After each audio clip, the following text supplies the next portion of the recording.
మీరు ఆర్థిక సమస్యల వల్ల బాధపడుతున్నారా? మీరెంత కష్టపడ్డా డబ్బు మాత్రం నిలవట్లేదా? ఈ వీడియోలో హిందూయిజంకి సంబంధించిన చాలా పవర్ఫుల్ రెమెడీస్ షేర్ చేస్తున్నాను. వీడియోని పూర్తిగా చూడండి. ప్రతి ఇంట్లోనూ ఆదాయము కొన్ని ఖర్చులు ఉంటాయి. అనుకోకుండా వచ్చే ఖర్చుల వల్ల చాలా ఇబ్బందులు పడుతూ ఉంటాము. అది అనుకోకుండా వచ్చే ప్రయాణాలే కావచ్చు, ఏదన్నా ఇష్యూసే అవ్వచ్చు. చాలా మంది జీతం పడగానే అది కొంచెం పక్కన పెట్టుకోరండి. ఆ శాలరీలో నుంచి ఎవరికన్నా ఫస్ట్ బయట వాళ్ళకి పే చేసేస్తూ ఉంటారు. అది చేయకూడదు. మరి ఏం చేయాలక్క అంటే, మీరు ఫస్ట్ అందులో నుంచి కొంత అమౌంట్ ఒక 500 50 రూపీస్ 100 రూపీస్ ఎంతో కొంత తీసి పక్కన పెట్టుకోండి. ఏదైనా హుండీ పెట్టుకొని అందులో వేసుకోండి. లేదు అనుకుంటే మీరు మీ ఖర్చులకి తగ్గ అమౌంట్ తీసుకొచ్చి ఒక బౌల్లో సాల్ట్ వేసుకొని దాని మీద మన డబ్బులు పెట్టుకోవాలంటే, మన ఇంట్లో ఒక 10,000 ఖర్చు ఉంది అనుకోండి పర్ మంత్. ఆ 10,000 తెచ్చి పెట్టుకుంటే ఎక్సెస్ ఖర్చులు రావన్నమాట. ఉప్పు నెగిటివిటీని క్లెన్స్ చేస్తుంది. అంతేకాకుండా ఉప్పు, గల్లుప్పు అనేది లక్ష్మీ స్వరూపం అండి. సముద్రం నుంచి వస్తుంది కదా. ఆర్థికంగా ఇంప్రూవ్ అవ్వాలనుకునే వాళ్ళు ఫ్రైడే రోజు మాత్రం పూజ నిష్టగా చేయాలి. గుమ్మం కడిగి ముగ్గు అన్ని పెట్టుకొని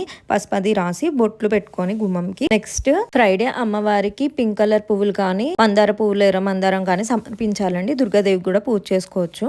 అండ్ కామాక్షి దీపం గాని, గజలక్ష్మి దీపం గాని వెలిగించాలి. పాల పదార్థాలు ఏదన్నా అమ్మవారికి నైవేద్యంగా పెట్టాలి లక్ష్మీదేవికి. అండ్ ఆ రోజు లక్ష్మీ అష్టోత్తరం చదువుకోవాలి. కుంకుమతో పూజ చేసుకొని అమ్మవారి విగ్రహం ముందు గాని, ఫోటో ముందు గాని. అండ్ ఖచ్చితంగా కనకదార స్తోత్రం మాత్రం రోజు పఠించాలండి. పఠించడం కుదరదు, మేము చదువుకోలేదు అనుకున్న వాళ్ళు ఇప్పుడు ఫోనుల్లో టీవీల్లో పెట్టుకుంటున్నారు కదండి, అలా పెట్టేసుకోండి. రోజు ఇంట్లో మాత్రం ప్లే అయితే చాలా మంచిదండి. నెక్స్ట్ ఇంకా భయంకరమైన ఆర్థిక సమస్యలు ఉన్నాయి, మేము తట్టుకోలేకపోతున్నాము అనుకున్న వాళ్ళైతే త్రినాద పూజ అని ఉంటది. త్రినాద వ్రతం, అది మేళాలు చేయాలండి. 3 మేళాలు 5 మేళాలు అలా ఉంటాయి. దాని గురించి యూట్యూబ్ లో వీడియో ఉంది. మీ ఎవరికన్నా నాకు ఇంకా డీటెయిల్ గా చెప్పండి అని చెప్తే నాకు కామెంట్ చేయండి. నేను దాని గురించి కూడా డీటెయిల్ గా వివరిస్తాను మీకు. 7 శనివారాల వ్రతము మరియు సంకటహర చతుర్థి వ్రతం కూడా మన కోరికలు తీరుస్తుందండి. అంటే ఆర్థికంగా ఇంప్రూవ్ అవ్వడం గురించి అలా మొక్కుకొని చేసుకునే వాళ్ళు అవి కూడా చేసుకోవచ్చు. లేదు అంటే అమ్మవారి గుళ్ళు ఉంటాయి కదండి, ఫ్రైడే వెళ్తూ ఉండండి. లక్ష్మీ కటాక్షం వస్తూ ఉంటుంది. దుర్గాదేవిది గాని, లక్ష్మీదేవిది గాని, వెంకటేశ్వర స్వామిది గాని అలా వెళ్తూ ఉండండి. మేము గుడికి వెళ్ళలేమన్న వాళ్ళు మాత్రం ఇంట్లో ఖచ్చితంగా పూజ చేసుకోండి. ఇంకొకటి ఏంటంటే, చాలా మందికి ఉన్నా కూడా లేదు లేదు లేవు లేవు అన్న మాట బాగా వస్తుంటది. అది రాకూడదండి.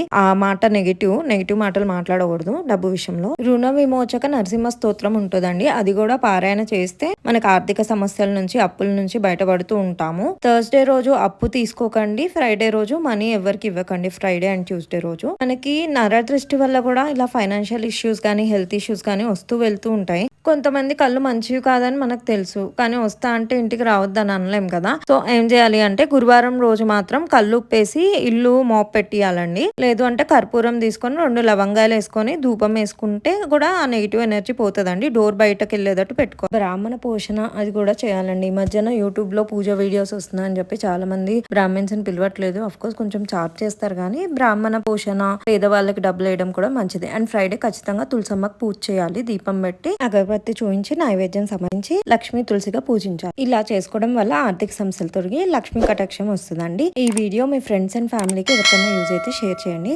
అలాగే లైక్ చేసి సబ్స్క్రైబ్ చేయడం మర్చిపోకండి. Thank you.